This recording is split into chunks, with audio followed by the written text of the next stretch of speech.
నా ప్రాణ ప్రియుడా, స్తుతి మహిమలు నీకే. జ్యోతిర్మయుడా నా ప్రాణ ప్రియుడా, స్తుతి మహిమలు నీకే.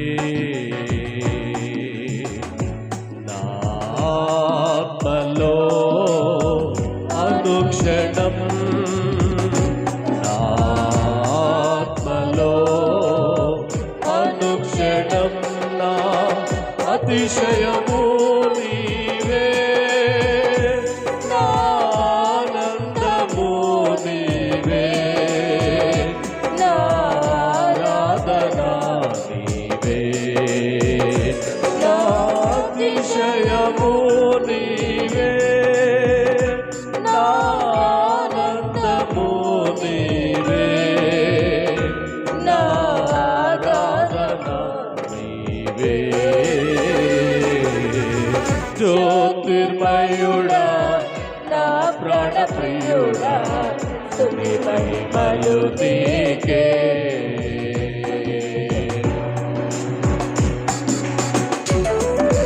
అందరూ చప్పలు కొడుతూ ప్రభువున మన మహిమపడతాం. మనం ఆరాధిస్తున్నటువంటి దేవుడు గొప్ప దేవుడు, ఆయన జ్యోతిర్మయుడు. ద్రాక్షవల్లితో మనల్ని అంటుకట్టి మనల్ని స్థిరపరిచిన దేవుణ్ణి మనము స్తుతిద్దాం.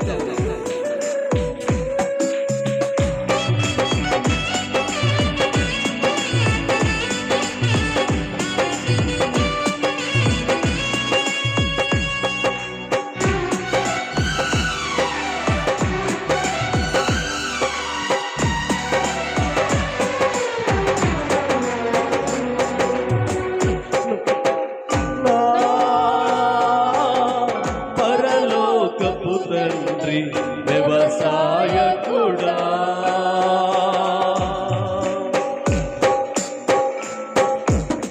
నా పరలోకపు తండ్రి వ్యవసాయకుడా, నీ తోటలోని ద్రాక్షవల్లితో నన్ను అంటుకట్టి స్థిరపరచావా. నీ తోటలోని ద్రాక్షవల్లితో నన్ను అంటుకట్టి స్థిరపరచావా. జ్యోతిర్మయుడా నా ప్రాణ ప్రియుడా, స్తుతి మహిమలు నీకే. జ్యోతిర్మయుడా నా ప్రాణ ప్రియుడా, స్తుతి మహిమలు నీకే. నా పరలోకపు తండ్రి నా మంచి కుమ్మరి, నా పరలోకపు తండ్రి నా మంచి కుమ్మరి. నీకిష్టమైన పాత్రను చేయ నన్ను విసిరేయక సారెపై ఉంచావా. నీకిష్టమైన పాత్రను చేయ నన్ను విసిరేయక సారెపై ఉంచావా. జ్యోతిర్మయుడా నా ప్రాణ ప్రియుడా, స్తుతి మహిమలు నీకే.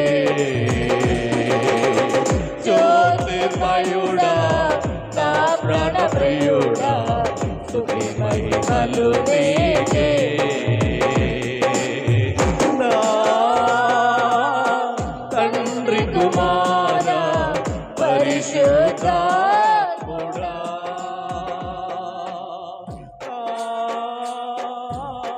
తండ్రి కుమార పరిశుద్ధాత్ముడా,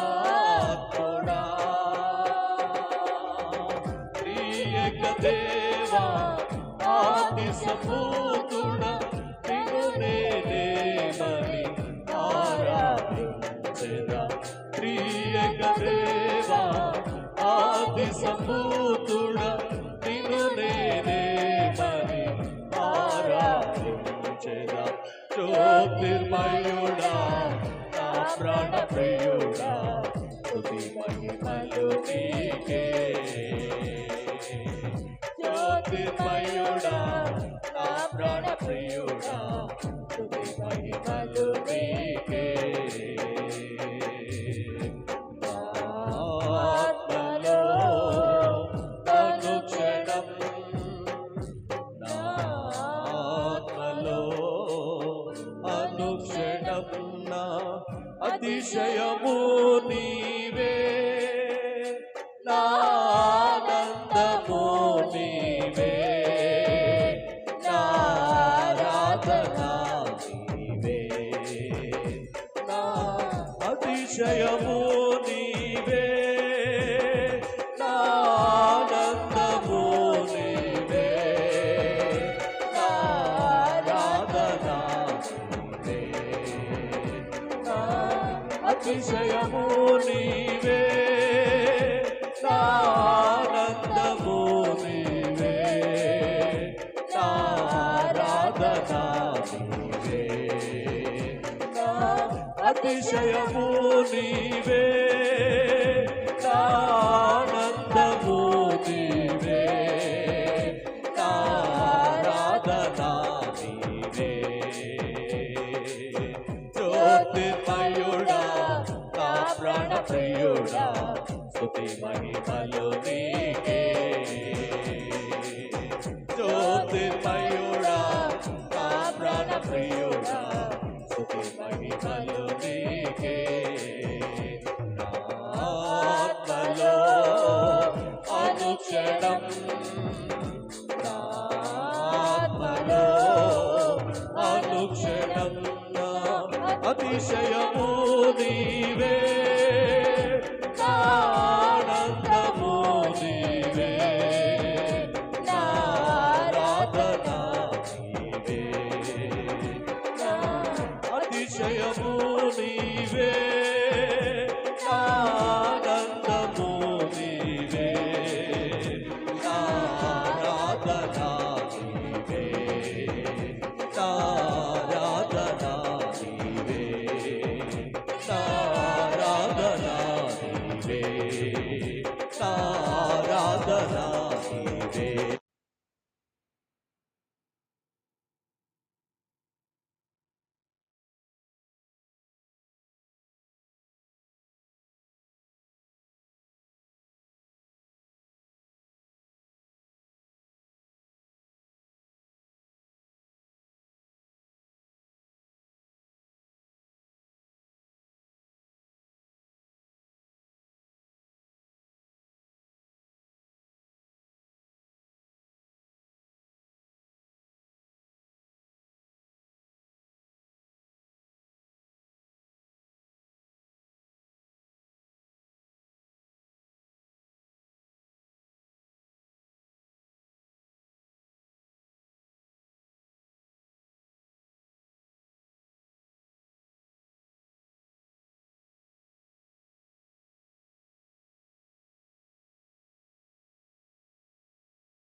పలుమార్లు వై తొలగిన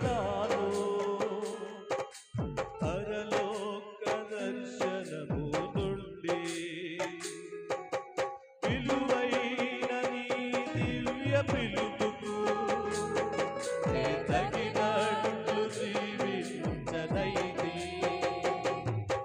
పలుమార్లు వైదొలగినాను పరలోక దర్శనము నుండి. విలువైన నీ దివ్య పిలుపుకు నే తగినట్లు జీవించనైతి. అయినా నీ ప్రేమతో నన్ను దరి చేర్చినావు. అందుకే గైకొనుము దేవా ఈ నా శేష జీవితం. అయినా నీ ప్రేమతో నన్ను దరి చేర్చినావు. అందుకే గైకొనుము దేవా ఈ నా శేష జీవితం.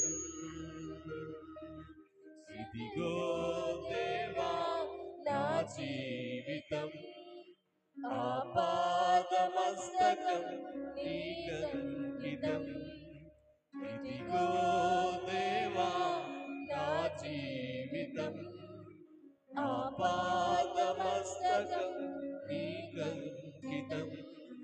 శరణం నీ చరణం, శరణం నీ చరణం, శరణం నీ చరణం, శరణం నీ చరణం.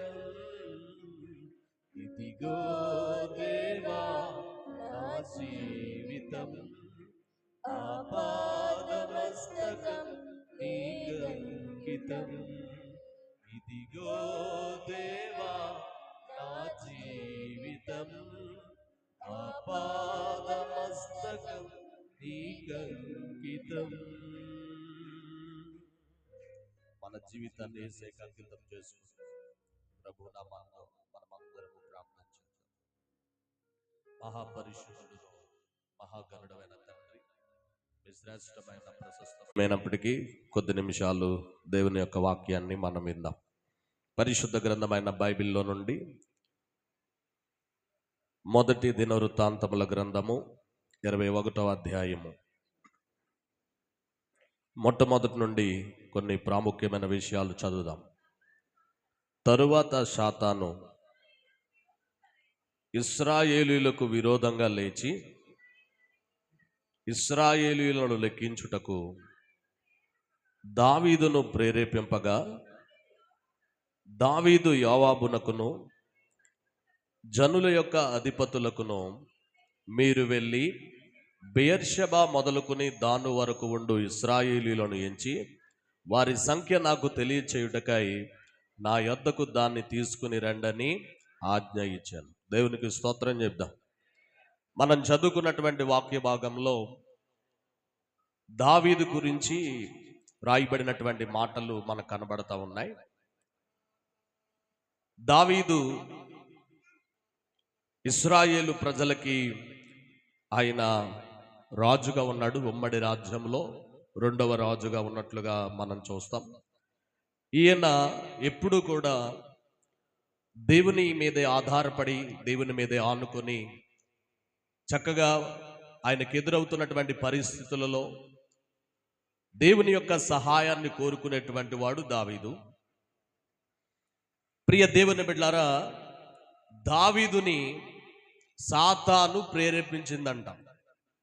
బైబిల్ గ్రంథంలో దేవుని యొక్క వాక్యాన్ని మనం చదువుతా ఉన్నప్పుడు దావీదు చేసినటువంటి పాపములు చెప్పమంటే చాలా మంది వెంటనే మనకు గుర్తొచ్చేది బెత్షెబాతో దావీదు చేసినటువంటి పాపం, వ్యభిచారము. 2, తన భర్త అయినటువంటి ఊరియాను యుద్ధమందు చంపించడం, నరహత్యగా మనం చూస్తాం.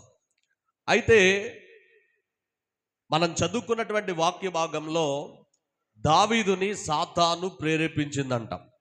సాతాను ప్రేరేపించి ఏం చెప్పింది అని అంటే, నీ రాజ్యంలో ఉన్నటువంటి ప్రజలందరినీ కూడా నీవు లెక్కించాలి. బైబిల్ గ్రంథాన్ని మనం బాగా పరిశీలన చేసినప్పుడు ఇశ్రాయేలు ప్రజలు ఐగుప్తు దేశం నుండి కానాను దేశానికి వెళ్తున్నటువంటి ఆ క్రమంలో దేవుడు మోషేతో చెప్పినటువంటి మాట, ఇశ్రాయేలీయుల 12 గోత్రాల వారిని నీవు లెక్కించాలి అని చెప్పినప్పుడు మరి మోషే లెక్కలు వేయించాడు.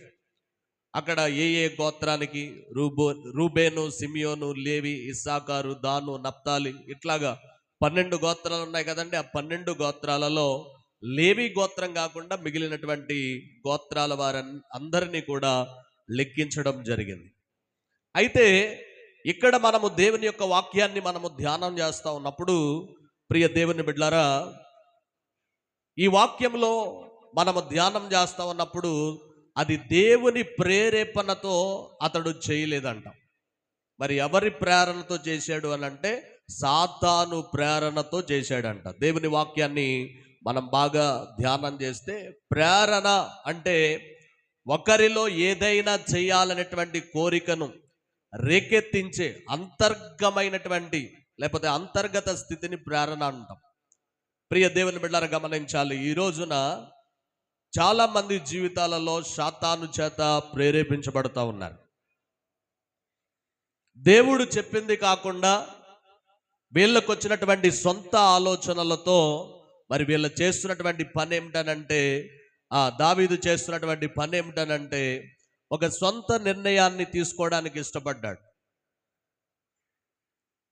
ఆ సందర్భంలో ఆయన యొక్క పరిపాలన దాను నుండి బెయేర్షెబా వరకు పరిపాలిస్తూ ఉన్నాడు. ఆ ప్రాంతంలో ఉన్నటువంటి ప్రజలందరిని లెక్కించాలి. అందుకొరకు తన మేనల్లుడైనటువంటి యోవాబును పిలిచాడు. ఇంకా ఆ జనుల మీద ఉన్నటువంటి అధికారులందరినీ పిలిచి ఆయన చెప్తా ఉన్నాడు, ఇశ్రాయేలు ప్రజలందరినీ కూడా మీరు లెక్కించాలి అని. ఆ సందర్భంలో యోవాబు ఒక మంచి ఆలోచన చెప్తా ఉన్నాడు. ఒకవేళ దేశంలో ఎక్కువ మంది ప్రజలు ఉంటే వాళ్ళందరూ కూడా నీ వాళ్లే కదా, నీవే వారిని పరిపాలిస్తావు కదా అని దేవుడు మరి యోవాబు ద్వారా రాజైనటువంటి దావీదుకు తెలియజేస్తా ఉన్నాడు.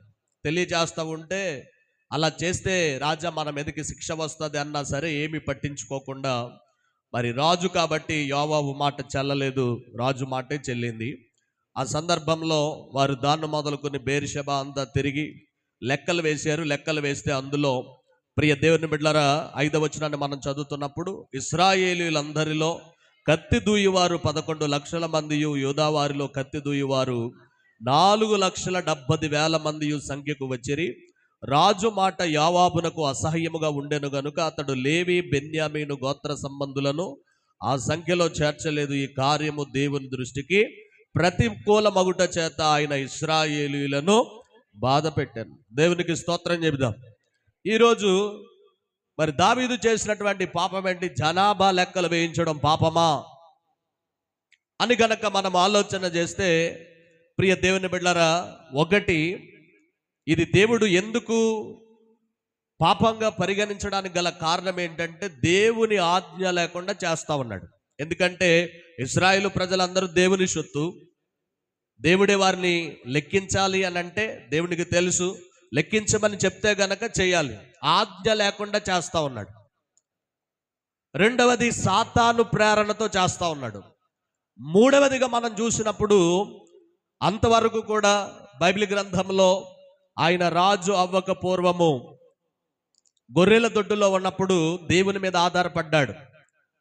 ఆయన సింహాల నోటి నుండి లేకపోతే ఎలుగుబంటి యొక్క బలము నుండి తన యొక్క గొర్రె పిల్లలను విడిపించుకోవడానికి నా దేవుడే నాకు తోడుగా ఉన్నాడని చాలా ఖచ్చితంగా చెప్పాడు. సౌలు రాజు దగ్గర కూడా అంటాడు, సింహపు బలము నుండి, ఎలుగుబంటి యొక్క బలము నుండి నన్ను విడిపించిన దేవుడు ఈ సున్నత లేని ఫిలిష్తీయుల చేతిలో నుండి కూడా నన్ను నిత్యంగా విడుదల చేయగలడు అని సౌలు రాజు గారితో చెప్పాడు.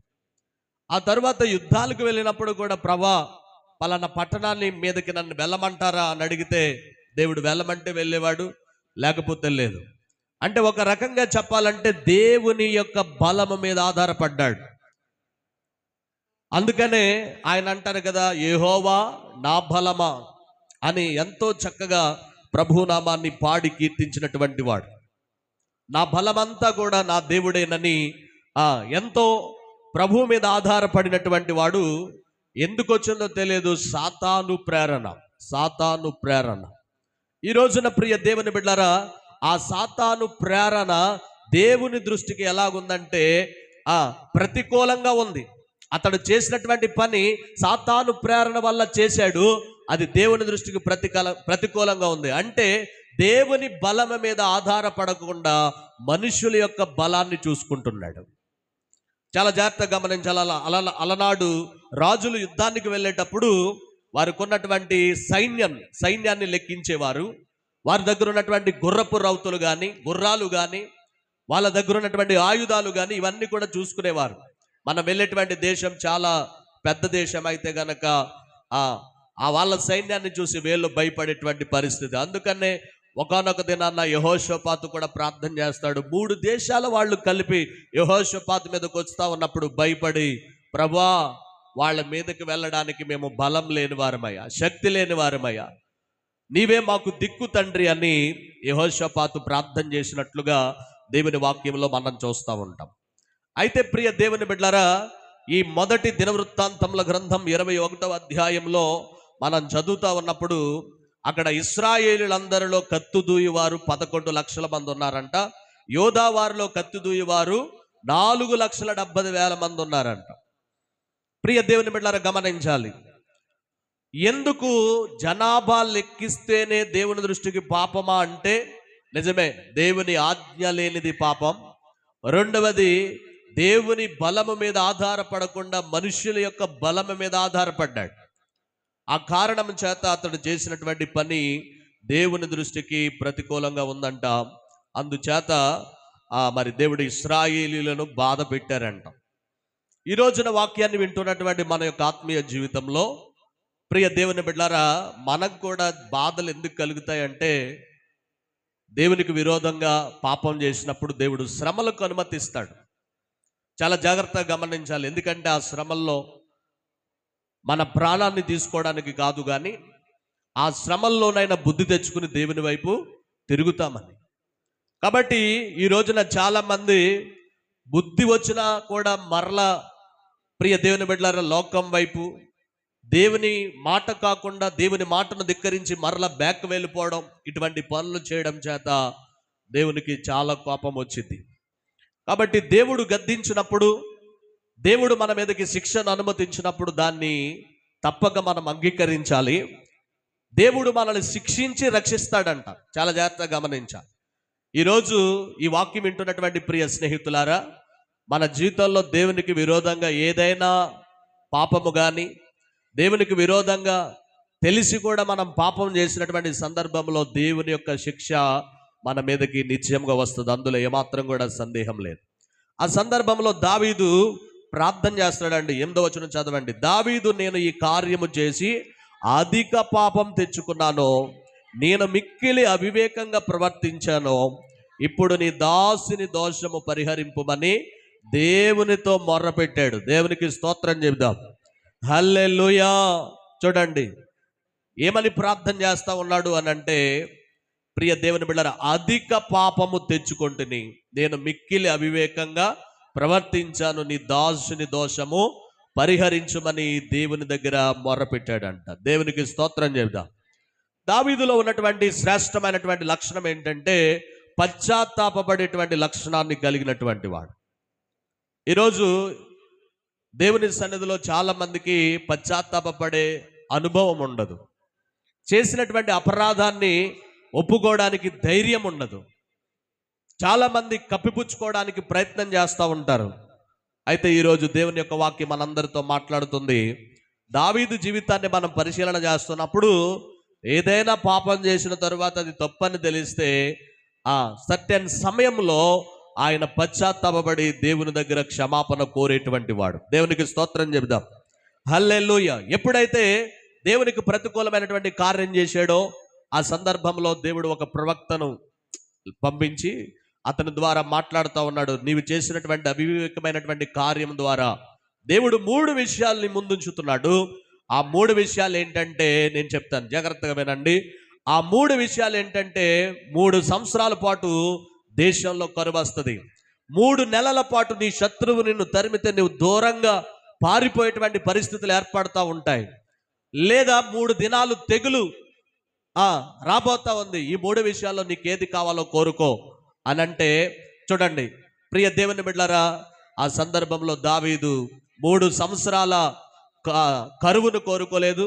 శత్రువుల చేతిలో అతడు పడడం కోరుకోలేదు. కానీ ఆయన అంటాడు, నేను దేవుని చేతిలోనే పడతాను అని తెగులును కోరుకున్నాడు. ఆ తెగులును కోరుకోవడం చేత ఒక దినములో ఉదయం మొదలుకొని సాయంకాలం వరకు ఆ తెగులు రావడం చేత ఎంతమంది చనిపోయారంటే 70,000 మంది చనిపోయారంట. ఎంతమంది చనిపోయారమ్మా? 70,000 మంది చనిపోయారంట. ఆ 70,000 మంది చనిపోయినప్పుడు మరి యెహోవా దూత ఆకాశానికి భూమికి మధ్య వరదీసిన కత్తి పట్టుకుని నిలబడి ఉందంట. ఈయన కన్నులెత్తి చూచినప్పుడు దావీదు వెంటనే సాష్టాంగపడ్డాడు. ఆయనతో పాటు ఉన్నటువంటి పెద్దలకు తెలియజేశారు. వారు కూడా సాష్టాంగపడ్డారు. అందరూ కూడా మరి చేసినటువంటి పని ఏంటంటే సాష్టాంగపడి ఒకే ఒక్క మాట మాట్లాడతాడు. ఆ సందర్భంలో దేవుడు కూడా మరి ప్రియ దేవుని బిడ్డలారా, ఆ యెహోవా దూతతో మాట్లాడుతున్నటువంటి సత్యాన్ని మనము చూస్తూ ఉంటాం. ఇంత మట్టుకు చాలు అనేటువంటి మాట. ఆ సందర్భంలో దావీదు ఒక అద్భుతమైనటువంటి ప్రార్థన చేస్తారు. ఇదే మాట 2వ సమూయేలు గ్రంథం 24వ అధ్యాయంలో కూడా ఈ మాట మనకు కనబడుతుంది. బైబిల్ తెరిచి చదువుదాం. 24వ అధ్యాయం 17వ వచనం. దావీదు జనులను నాశనము చేసిన దూతను కనుగొని యెహోవాను ఇలాగున ప్రార్థన చేశాను, చిత్తగించుము, పాపము చేసిన వాడను నేనే, దుర్మార్గంగా ప్రవర్తించిన వాడను నేనే. గొర్రెల వంటి వీరేమి చేసిరి, నన్నును నా తండ్రి ఇంటి వారిని శిక్షించుము. దేవునికి స్తోత్రం చెబుదాం. ఇది దావీదు చేసినటువంటి ప్రార్థన. ఈరోజు ప్రియ దేవుని బిడ్డలారా, అసలు ఈ కార్యం చేయడానికి అసలు ప్రేరణ ఎక్కడి నుంచి వచ్చిందంటే సాతాను దగ్గర నుండి ప్రేరణ వచ్చింది. సాతానుడు ఏం చేస్తాడనంటే ప్రియ దేవుని బిడ్డలారా, దురాశలకు గురి చేస్తాడు. సాతానుడు ప్రలోభాలకు మనల్ని గురి చేస్తాడు. సాతానుడు మనల్ని ప్రేరేపిస్తాడు. అందుకనే బైబిల్ గ్రంథాన్ని మనం పరిశీలన చేస్తే అననీయ సప్పీరాలు ఇద్దరు కూడా వారిద్దరు ఏకమై పొలం అమ్మారంట. పొలం అమ్మి వచ్చినటువంటి డబ్బంతా కూడా తీసుకుని వెళ్ళి ఎక్కడ పెట్టాలనుకున్నారు? అపోస్తుల పాదాల దగ్గర పెట్టాలనుకున్నారంట. అపోస్తుల పాదాల దగ్గర పెట్టాలనుకున్నప్పుడు ప్రియ దేవుని బిడ్డలారా, ఆ అననీయ అనేటువంటి ఆయన భార్యకు తెలిసేటట్లుగా కొంత దాచుకుని కొంత ధనాన్ని తీసుకుని వెళ్ళి అపోస్తుల పాదముల దగ్గర పెట్టారు. మరి అపోస్తులు అయినటువంటి పేతురు అననీయతో అంటున్నాడు, అననీయ, నీ భూమిని ఇంత వేలకే అమ్మావా అంటే ఇంతకే అమ్మానన్నాడు. ఆ సందర్భంలో పరిశుద్ధాత్మను మోసపుచ్చుటకు సాతాను ఎందుకు నీ హృదయాన్ని ప్రేరేపించెనో. దేవునికి స్తోత్రం చెబుదాం. సాతానుడు ఏం చేస్తాడంటే మన హృదయాలను ప్రేరేపిస్తాడు, ప్రేరణిస్తాడు. వాడు చెయ్యి, ఏం కాదులే అంటాడు. దేవుని మందిరానికి వెళ్తున్నా కదా, దేవుని మందిరానికి వెళ్ళినా ఏం పర్వాలేదు, చెయ్యి, ఈ జారత్వం చెయ్యి, వ్యభిచారం చెయ్యి, ఇదిగో చక్కగా నీ దేహాన్ని పాడు చేసుకోవడానికి బాగా త్రాగు. ప్రియ దేవుని బిడ్డలారా, వాడు ప్రేరేపిస్తాడన్నమాట. అందుకని వాడు ప్రేరేపించాడంటే నేను నిలబడం, ఎంతో ఆసక్తితో పరిగెత్తుకుంటూ వెళ్ళిపోతాం అన్నమాట. కానీ దేవుని ప్రేరణ ఉన్న వాళ్ళు ఎలాగుంటారో తెలుసండి? కొరాహు కుమారులాగా ఉంటారో. దేవునికి స్తోత్రం చెబుదాం. మరి ఈరోజు ప్రియ దేవుని బిడ్డలారా, మీకు ఏ ప్రేరణ కలుగుతుంది? చాలా మంది చెప్తారు కదా, దేవుడు నన్ను ప్రేరేపించాడండి ఈ పని చేయడానికి, దేవుడు నన్ను ప్రేరేపిస్తున్నాడండి ఈ కార్యం చేయడానికి, దేవుడు నన్ను ప్రేరేపిస్తున్నాడండి ఈ మంచి పని చేయడానికి అని. మరి ఈరోజు నీకు కలిగే ప్రేరణలు ఎవరి నుండి కలుగుతున్నాయి? ప్రశ్నించుకోవాలి. సాతాను నుండి కలుగుతున్నాయా లేకపోతే దేవుని నుండి కలుగుతున్నాయా? సాతానుగాడి యొక్క ప్రేరణలన్నీ ఎలాగుంటాయో తెలుసండి? పాపం చేసేటట్టుగా ఉంటాయి, పాపం చేసేటట్టుగా ఉంటాయి, దేవుని దగ్గరకు రాకుండా చేస్తాయి. వాడి పని ఏంటంటే ప్రియ దేవుని బిడ్డ, నిన్ను మోసపుచ్చాలని, సరైనటువంటి మార్గంలో లేకుండా చేయాలని వాడు నిన్ను ప్రేరేపిస్తాడు. అందుకనే అపవాది ప్రేరణలకు మనం లోబడిపోకూడదు. అననీయ సప్పీరాలు ఏమైనా